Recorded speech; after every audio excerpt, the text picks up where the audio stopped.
नजर डालेंगे आज 1 अगस्त की मुख्य खबरों पर। संसद के मानसून सत्र का गुरुवार को 9वां दिन है। लोकसभा में रेल मंत्री अश्विनी वैष्णव ने ट्रेनों की सेफ्टी की बात की। इस पर विपक्ष ने ताजा हादसों पर सवाल पूछा और हंगामा किया। रेल मंत्री ने कहा कि जो लोग यहां चिल्ला रहे हैं उनसे पूछा जाना चाहिए कि सत्ता में रहने वाले वे 58 सालों में से क्या वो 1 किलोमीटर दूर भी स्वचालित ट्रेन यानी कि ATP क्यों नहीं लगा पाए। आज वे सवाल उठाने की हिम्मत करते हैं। जब ममता बनर्जी रेल मंत्री थी तो वे दुर्घटनाओं की संख्या बताती थी कि 0.24 से घटकर अब यह 0.19 हो गई है। तब ये लोग सदन में ताली बजाते थे और आज जब यह घटकर 0.19 से घटकर 0.3 हो गई है तो वे इस तरह का आरोप लगाते हैं। क्या यह देश ऐसे ही चलेगा? इस बात पर वैष्णव ने आगे कहा कि कांग्रेस सोशल मीडिया की अपनी ट्रोल सेना की मदद से झूठी बातें उठाती है। क्या वे उन 2 करोड़ लोगों के दिलों में डर भरने की कोशिश कर रहे हैं जो हर दिन रेलवे से यात्रा करते हैं?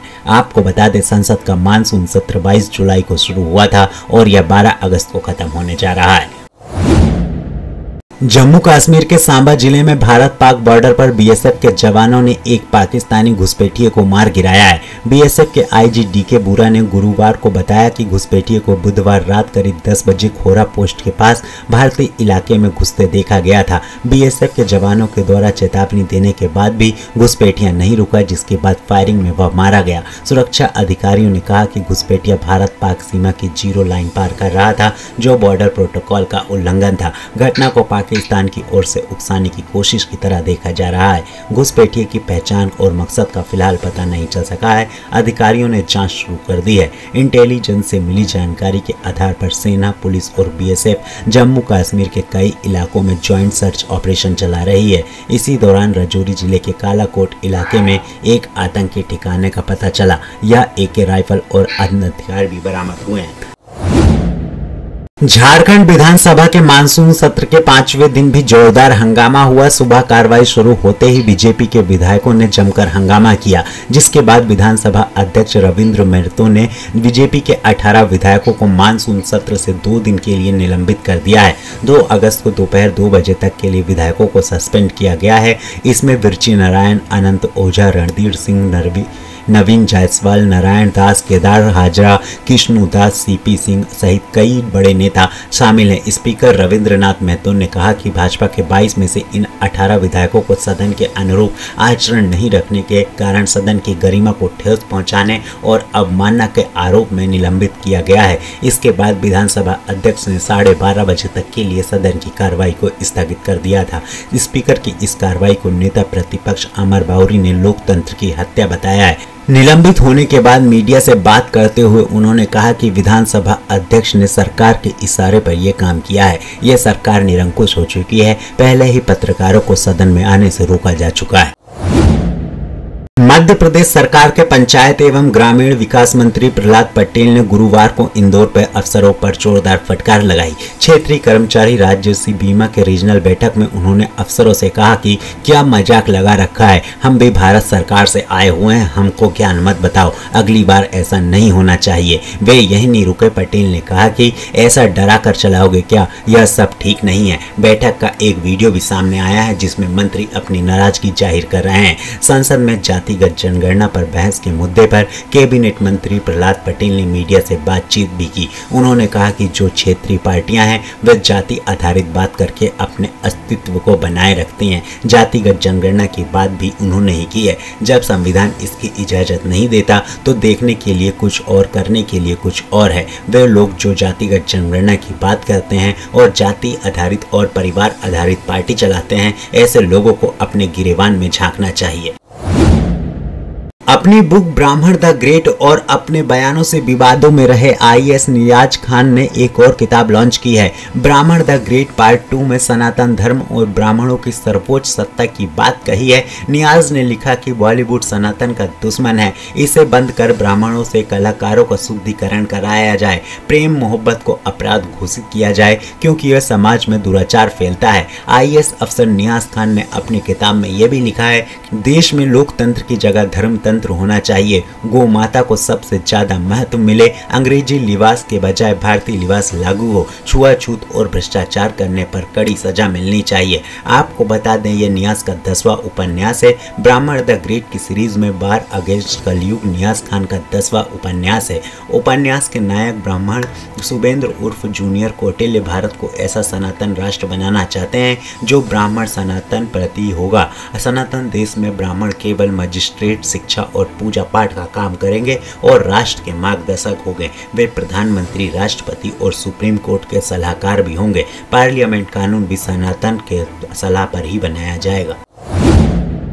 विधानसभा के बजट सत्र में जल जीवन मिशन, नर्सिंग घोटाले, नीट एग्जाम फर्जीवाड़ी जैसे मुद्दे पर सरकार को घेरने के बाद कांग्रेस 13 अगस्त को सीएम के गृह जिले में बड़ा प्रदर्शन करने जा रही है। उज्जैन में एमपी कांग्रेस के सभी नेता जुड़ेंगे और तमाम मुद्दों पर सरकार को घेरेंगे। पीसीसी चीफ जीतू पटवारी ने उज्जैन जिले के कांग्रेस नेताओं के साथ बुधवार को बैठक की। इस बैठक में उज्जैन के कांग्रेस विधायक, हारे हुए विधानसभा प्रत्याशी, जिला अध्यक्ष, ब्लॉक अध्यक्षों के साथ मंदसौर और उज्जैन के हारे हुए लोकसभा प्रत्याशी दिलीप सिंह गुर्जर और महेश परमार भी मौजूद थे। पटवारी ने कांग्रेस नेताओं से हार के कारणों और संगठन में कमजोरी की वजह पूछी। कांग्रेस नेताओं ने पटवारी को बताया कि मुख्यमंत्री का गृह जिला होने के बाद भी अधिकारी बेलगाम है। सिपरा नदी में सीवेज का गंदा पानी मिल रहा है। कानून व्यवस्था पूरी तरीके से चौपट है। कांग्रेस पदाधिकारियों से चर्चा के बाद पटवारियों ने कहा कि अगस्त के महीने में उज्जैन में प्रशासन के खिलाफ हल्ला बोल प्रदर्शन किया जाएगा।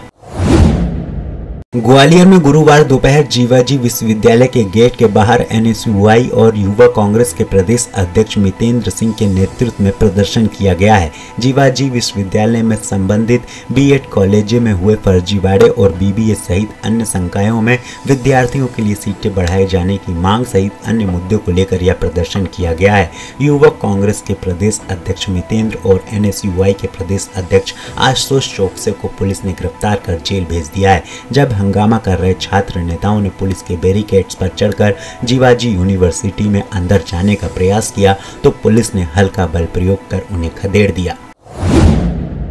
केरल के वायनाड में तेज बारिश के बाद लैंडस्लाइड में मरने वालों की संख्या अब 276 हो गई है। 130 लोग अस्पताल में हैं जबकि 240 से ज्यादा लोग आज तीसरे दिन भी लापता हैं।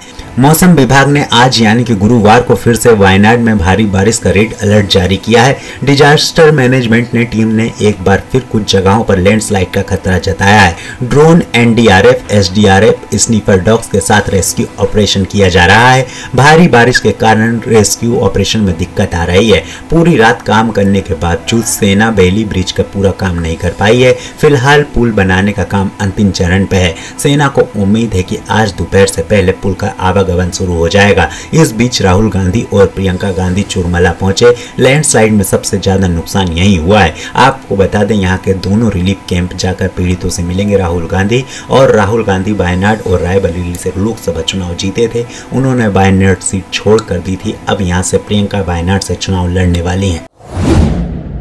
मथुरा में श्री कृष्ण जन्मभूमि शाही ईदगाह विवाद मामले में हाई कोर्ट ने पुलिस पक्ष की याचिका खारिज कर दी। इलाहाबाद हाई कोर्ट ने गुरुवार यानी कि 1 अगस्त को यह फैसला सुनाया। हाई कोर्ट ने कहा कि हिंदू पक्ष की ओर से दायर 18 याचिकाएं एक साथ सुनी जाएंगी।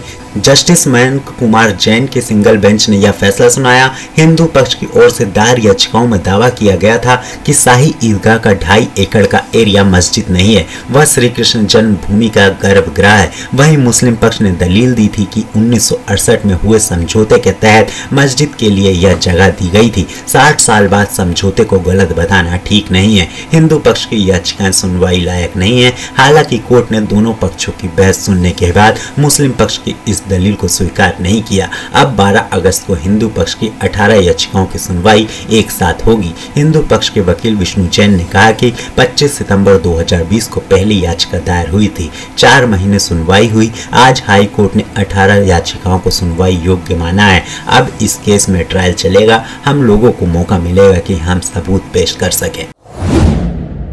यूपी में इस सावन आज पहली बार कांवड़ियों पर फूल बरसाए गए। मेरठ में डीएम दीपक मीणा और एसएसपी डॉक्टर विपिन ताड़ा ने हेलीकॉप्टर से फूल बरसाए। नेशनल हाईवे 58 पर शिव भक्तों का स्वागत भी किया गया। बाबा ओघड़नाथ मंदिर पर भी आसमान से फूल बरसाए गए। अफसरों ने कांवड़ मार्ग और मंदिरों के आसपास की सुरक्षा व्यवस्था भी देखी। यूपी दिल्ली बॉर्डर पर बुधवार रात दर्दनाक हादसा हो गया। बारिश के दौरान मां और उसका मासूम बेटा खुले नाले में जा गिरे। करीब 2.5 घंटे तक रेस्क्यू और सर्च ऑपरेशन चला, जब तक दोनों की मौत हो चुकी थी। जेसीबी से नाले की सीमेंटेड सेट तोड़कर कर्मचारी अंदर घुसे और दोनों लाशों को बाहर निकाला। यह हादसा दिल्ली की सीमा में हुआ, लेकिन मरने वाले दोनों गाजियाबाद के थे। तो ये थी आज की मुख्य खबरें। और भी अपडेट के लिए बने रहें विचारोदय न्यूज के साथ। धन्यवाद।